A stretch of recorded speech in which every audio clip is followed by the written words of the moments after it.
En la parte C, la parte C del tema 2.2, vamos a tratar de discutir ejemplos de conservación de cantidad de movimientos aplicando el teorema de transporte de Reynolds. Vamos a ver ejemplos de cómo ahora debo determinar volumen de control adecuado para calcular problemas de conservación de cantidad de movimiento. Imagínense que acá el objetivo es tratar de elegir un volumen de control que sea más adecuado. El problema sería un grifo, una canilla que está parcialmente abierto o cerrado y se desean calcular las fuerzas netas sobre la brida que ejercerían esta variación de cantidad de movimiento debido al flujo de agua que tengo en la canilla. Tengo que definir mi sistema de referencia de coordenadas, explicitar las velocidades, y entonces lo que tengo que ver ahora es, por ejemplo, tengo que analizar las fuerzas que van a actuar sobre mi volumen de control definido como volumen de control 1. Fíjense que el volumen de control 1 sigue toda la parte interna del grifo en donde está fluyendo el fluido. Entonces acá tendría fuerzas de presión que van variando a medida que el flujo de fluido va transcurriendo por esta tubería que va siendo parte del grifo. Esto lo vamos a ver en detalle por qué se producen estas variaciones de presiones. Ya hemos dicho que lo relacionamos con la turbulencia y está relacionado a su vez con las fuerzas viscosas que también están metidas aquí adentro. Entonces tendría todas estas fuerzas que me aparecen asociadas a este problema, que serían la fuerza volumétrica debido al peso del agua que tengo dentro del grifo y la fuerza de presión, las viscosas y la pared fluida, que son todas superficiales. Entonces, en este caso, ahí tenemos las que son volumétricas, que sería el peso del agua. Tendríamos que ver qué pasa con el peso del grifo si yo lo que quiero es analizar reacciones sobre esta brida. Y las fuerzas superficiales, que las vamos a considerar todas reacciones. ¿Por qué? Porque al cortar el volumen de control por el interior de la pared que está contenida a fluido, esas fuerzas quedan explicitadas. Entonces, si el fluido va en esta dirección, las fuerzas viscosas van en dirección contraria y las fuerzas de presión irían acá en esta dirección y acá en esta otra dirección. Y aparte, tendría fuerzas de presiones normales en todo esto, que serían las difíciles de calcular, porque tendría que ir determinándolas paso a paso. Una situación mucho más simplificada nos estaría dando este volumen de control, en el cual lo que quiero es calcular la fuerza neta en la brida, que es la fuerza pared fluido que se me ejerce acá, y lo que hago es ver que al estar todos los esfuerzos viscosos y de presión acá adentro del volumen de control, no es necesario integrarlo a lo largo de toda la superficie de control, porque ahora la superficie de control es esta otra. Entonces, lo que puedo hacer es agrupar todas esas fuerzas desconocidas de presión y viscosas que están acá adentro como parte de la incógnita. O sea que esa fuerza más el peso del grifo sería lo que yo tendría que tener como efectos que van a actuar sobre la brida. Hay que ser cuidadoso con los signos y por lo tanto lo que voy a hacer es asigno una dirección a la fuerza neta y después cuando haga el cálculo de la variación de cantidad de movimiento debido a este cambio de velocidad, en función de que me dé positivo o negativo, si yo a la fuerza pared fluido la elegí en esta dirección, estoy asumiendo que es positiva. Si después de todos los cálculos esto me da positivo, efectivamente la fuerza tenía esa dirección. Si no, tendría que cambiarle el sentido. Entonces, solo se necesita conocer en este caso la presión que tengo en esta sección y la presión que tengo en esta sección para determinar fuerza de presión. Ya hemos dicho que un chorro que sale a la atmósfera tiene presión atmosférica, o sea que con solo tener en cuenta la presión manométrica en esta parte del volumen de control sería suficiente. Las fuerzas viscosas vemos que han quedado adentro, las fuerzas de presión en el interior del grifo tampoco se han tenido en cuenta porque ahora están adentro del volumen de control y son parte de la incógnita que yo voy a determinar o a que contribuyen a determinar esta fuerza.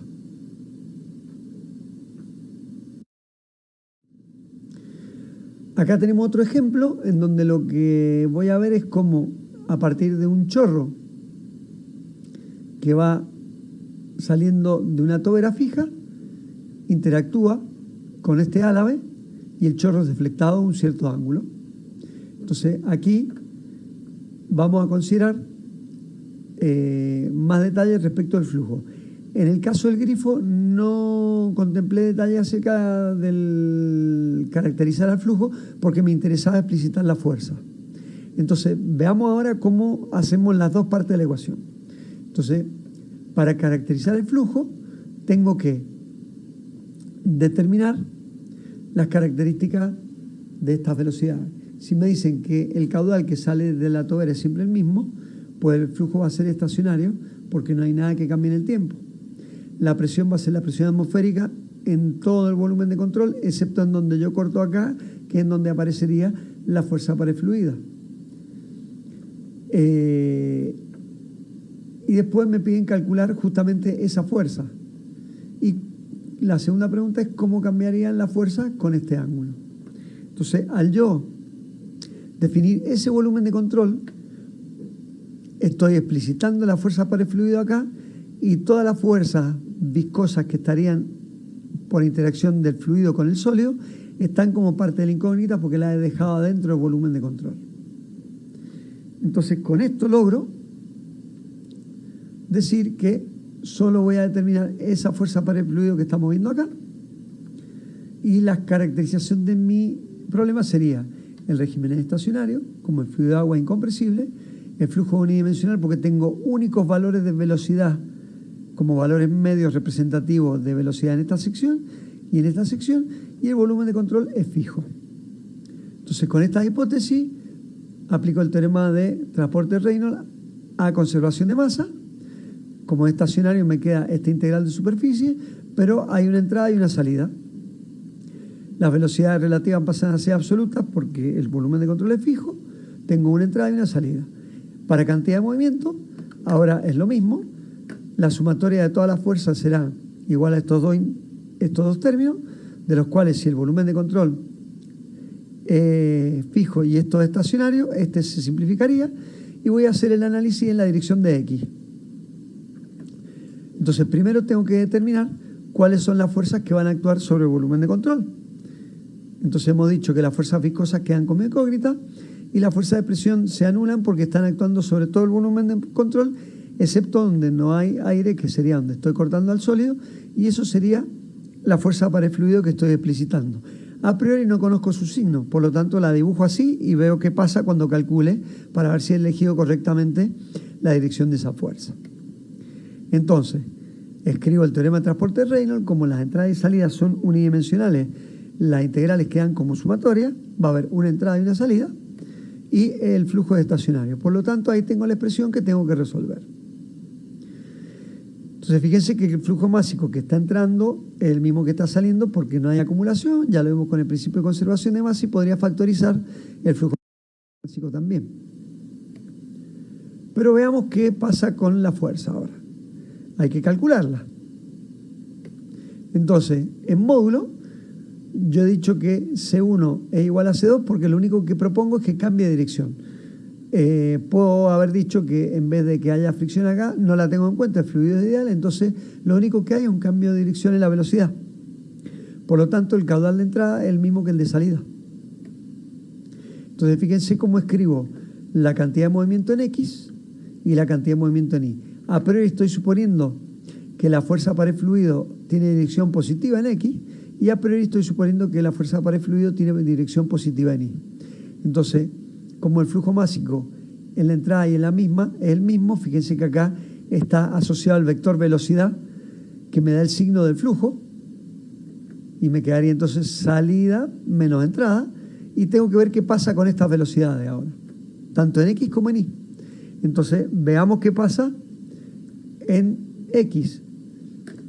Si el flujo másico es siempre positivo, si C2X, o sea, la componente en X, es menor que C1X, porque estoy viendo que si hay una variación en el ángulo, la componente en X va a ser menor que esta, en donde en la entrada toda la velocidad está en X.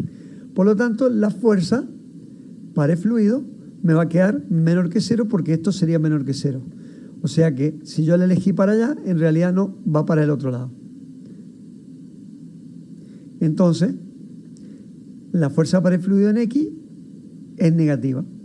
Si ahora hago lo mismo en Y y hago el análisis, CI, acá no hay, y acá CI sí hay un valor. Por lo tanto, CI2 es mayor que CI1, por lo tanto, la fuerza para el fluido tiene la dirección que habíamos supuesto, es positiva. Entonces, en conclusión, supuse mal la dirección de la fuerza en X, iba para el lado de derecha a izquierda, mientras que la fuerza en Y la supuse bien. Entonces, esto lo podría ver vectorialmente ahora. Fíjense que yo he dibujado los vectores, cantidad de movimiento en la entrada y cantidad de movimiento en la salida, asumiendo que algo que es obvio, que el flujo másico es el mismo en la entrada que en la salida.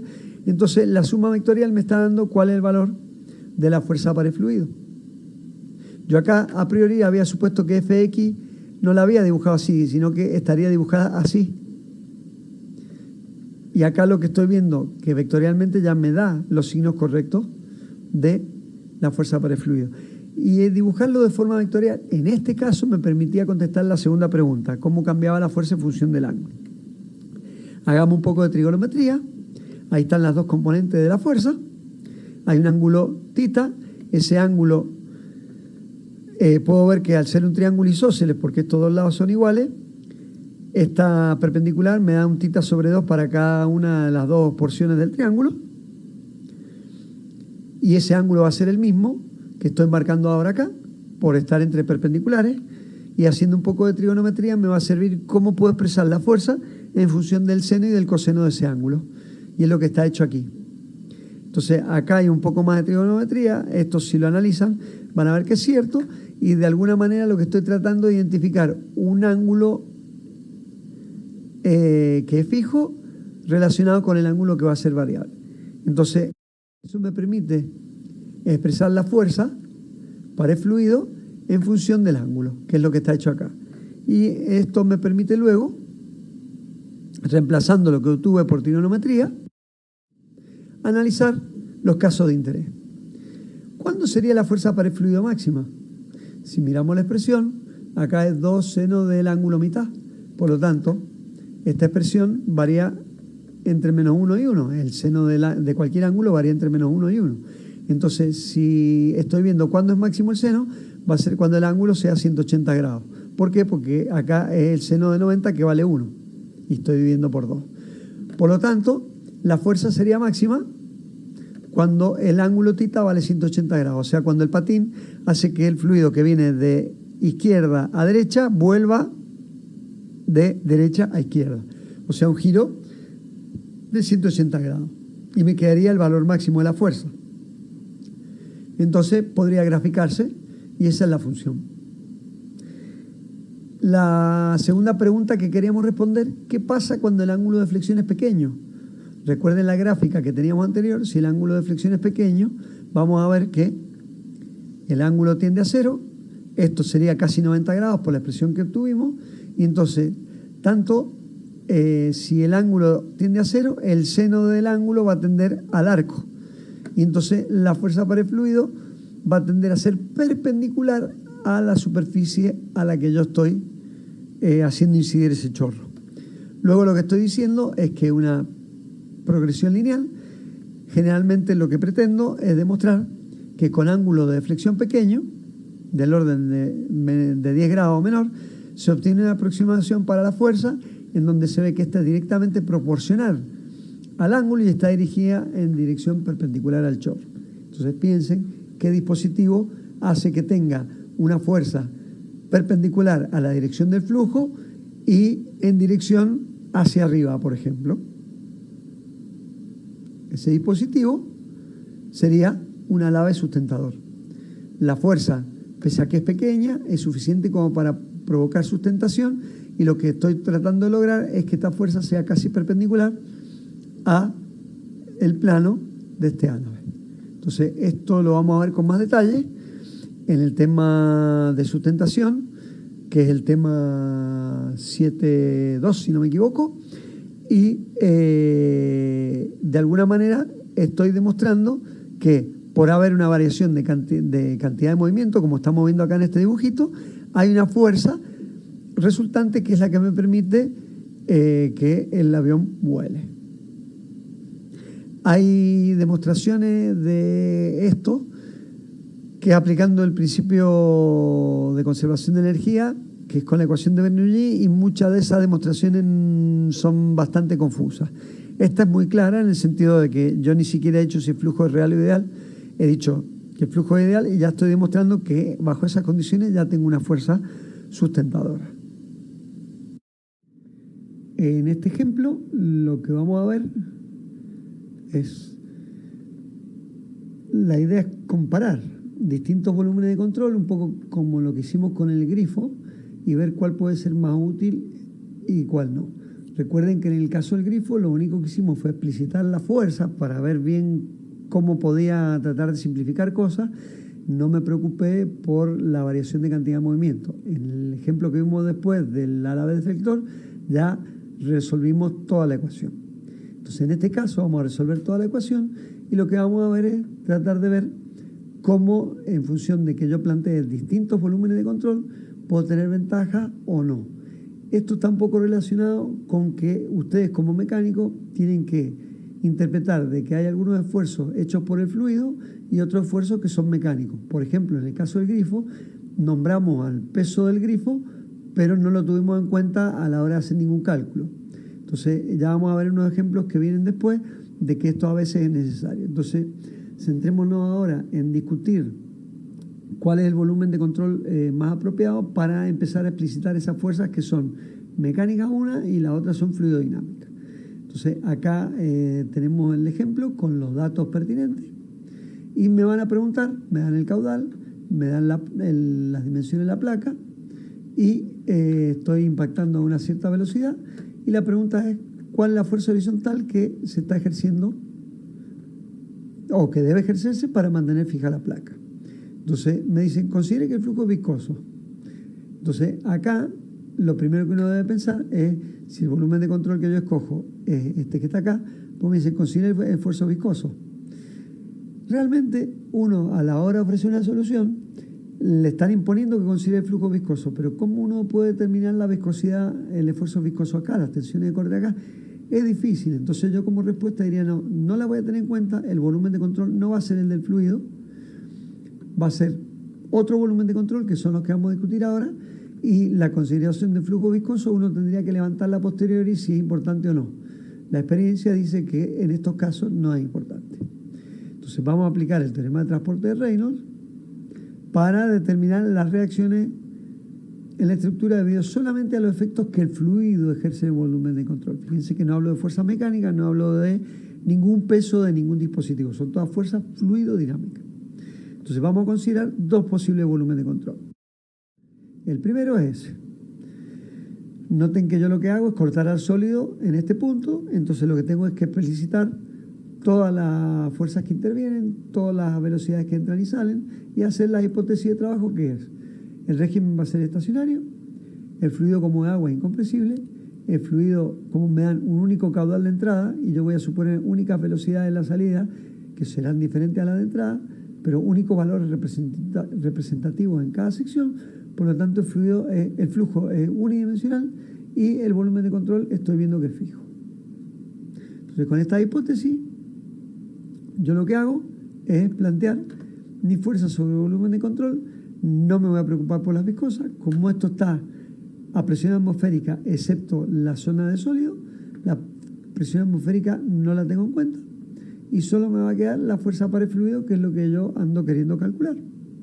Entonces ese sería mi volumen de control y yo estoy suponiendo que la fuerza par fluido tiene esta dirección. Acá están explicitadas las velocidades de entrada y salida. Entonces hemos dicho que el flujo va a ser estacionario y que la fuerza par fluido se encuentra aquí, en la placa. Entonces, recuerden, esto es mi análisis de volumen de control. Entonces, cuando yo escribo el teorema de transporte de Reynolds aplicándolo a conservación de cantidad de movimiento, al ser estacionario esto se simplifica y voy a hacer el análisis en la dirección de X.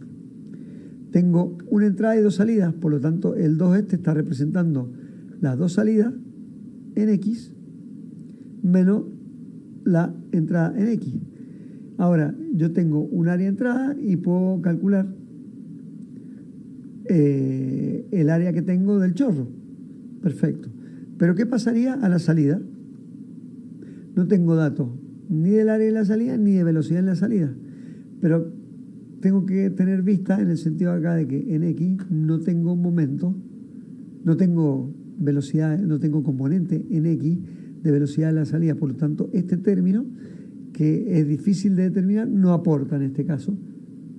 Porque como yo voy a determinar fuerzas horizontales en X, asumiendo que hay simetría, es otra hipótesis que aparece al analizar este ejemplo, veo que si supongo que estas dos son iguales pero contrarias, no van a hacer efectos en X y de hecho ni aparecen las componentes en X y velocidad en este caso. Luego, esa sería la expresión para calcular la fuerza para el fluido en la dirección de X. Noten que al haber quedado solo en la entrada, me quedo con signo negativo. Entonces la pregunta ahora es, ¿cómo puedo ver si el signo de la fuerza está bien escogido? Y la manera es la siguiente. Yo sé que la densidad no es menor que 0, la velocidad en la entrada iba de izquierda a derecha, por lo tanto no es negativa, el área no puede ser negativa, por lo tanto todos los términos son positivos. Luego, la velocidad, la fuerza, perdón, en X queda negativa, por lo tanto es de sentido contrario al supuesto. Entonces, la que yo impuse estaba en verde, que era la supuesta, y en realidad la calculada va en la otra dirección, como en este caso es obvio. A veces no es tan obvio definir cuál es el sentido que debería tener la fuerza. Por lo tanto, hay que hacer el cálculo y ver que el cálculo no es del signo que tiene esa fuerza. Entonces, una pregunta. ¿Dónde ha aplicado el teorema de transporte de Reynolds a la conservación de masa? ¿Han podido contestar? ¿Siguen sin poder contestar? Pues la respuesta es el flujo estacionario, hay una entrada y dos salidas, y ahí estaría involucrada la conservación de masa en este caso.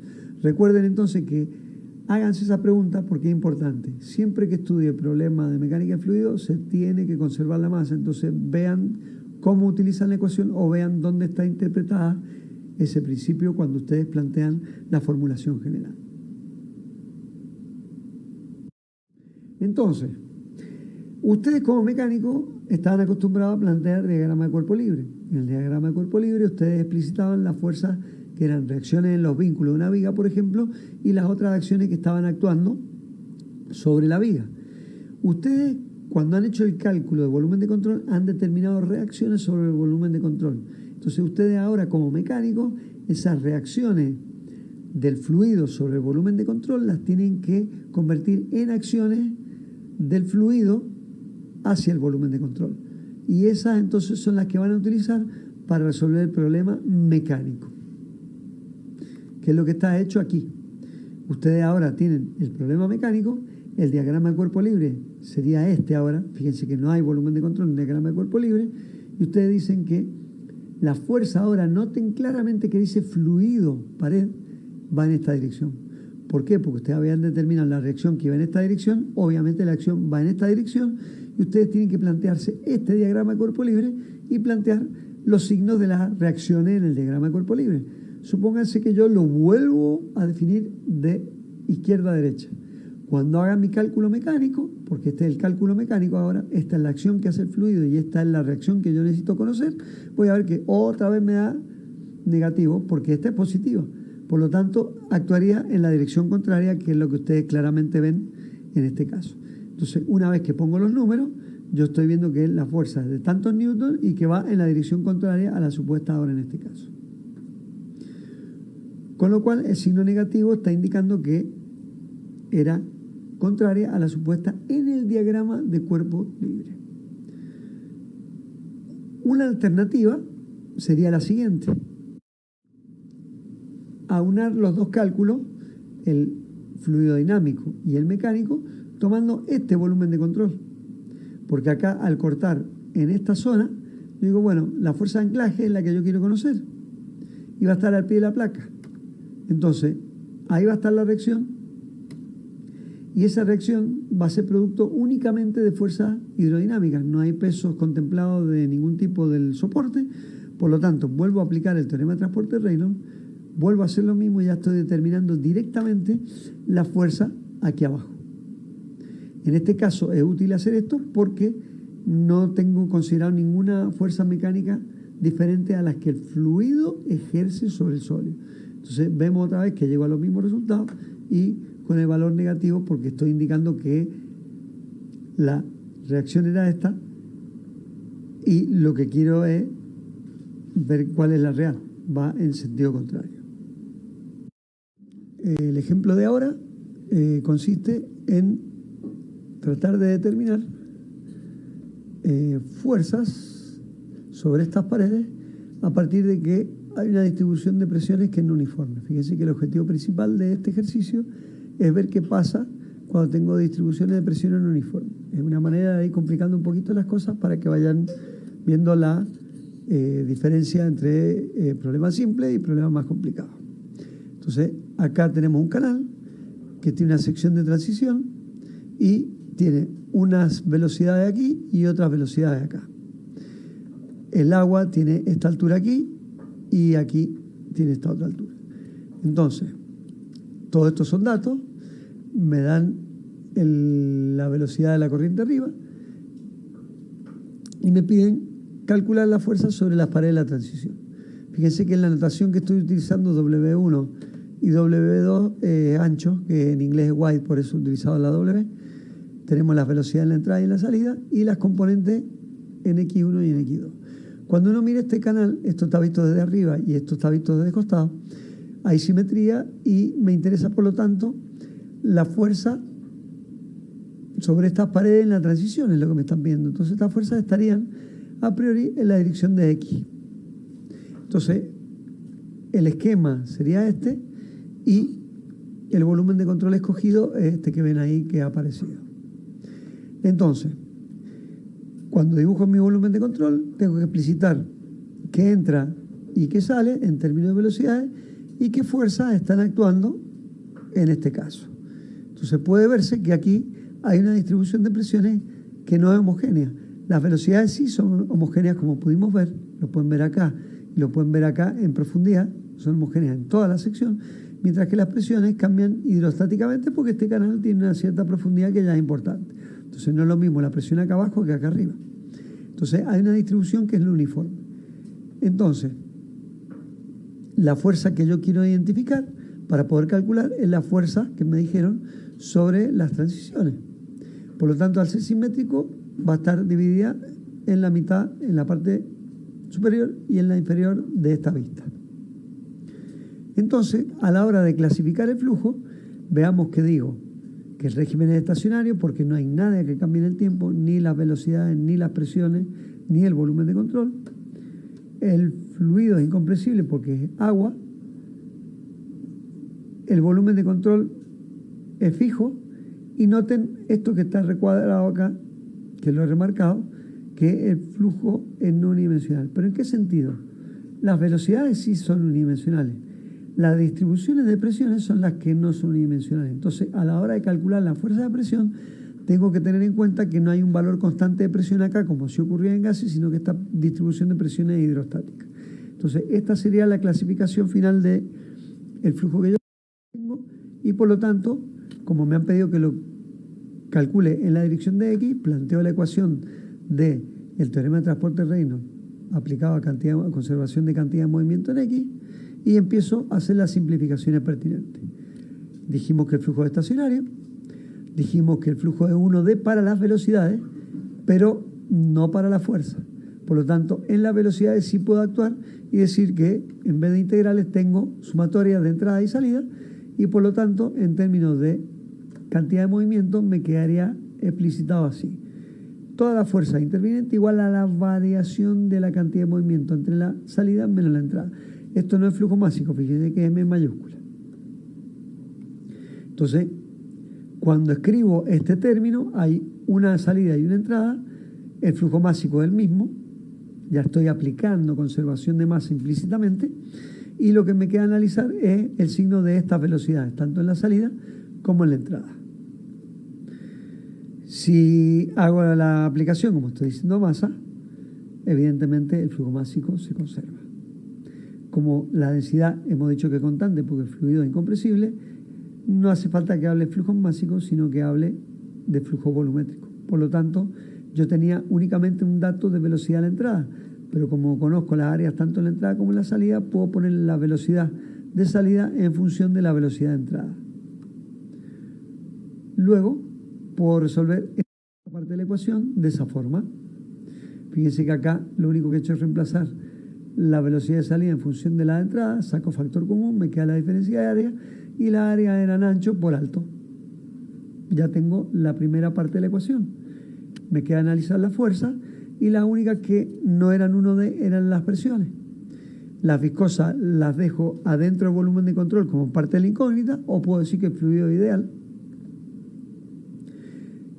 Y las volumétricas no las tengo en cuenta debido a que el peso del fluido no contribuye a la variación de cantidad de movimiento en X, porque el peso del fluido en este caso está en la dirección de Y. O sea que he despreciado la fuerza volumétrica y las viscosas, quedándome las de presión y las pares fluido, que es la que yo quiero identificar. Entonces, ¿cómo calculo la fuerza de presión? ¿Cómo aprendimos en hidrostática? Como hay una presión que varía con la altura, tengo que poner esta presión en función de la altura, que está relacionada con el área en la entrada y en la salida.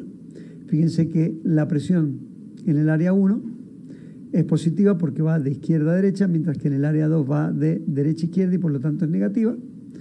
Y luego lo único que tengo que hacer es tomar al suelo como referencia, plantear la ecuación de la hidrostática, reemplazar en las integrales y resolver cuánto valen las fuerzas de presión.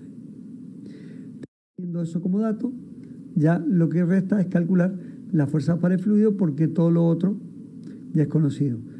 Conozco la fuerza de presión y conozco la variación de cantidad de movimiento, que es lo que había obtenido antes. Entonces, el signo de la fuerza pared-fluido, la reacción, recalco, la reacción, dependerá de cómo se haya situado esta en el diagrama de volumen de control. Como las pusimos de izquierda a derecha, me dan negativa. O sea, están en sentido contrario al supuesto.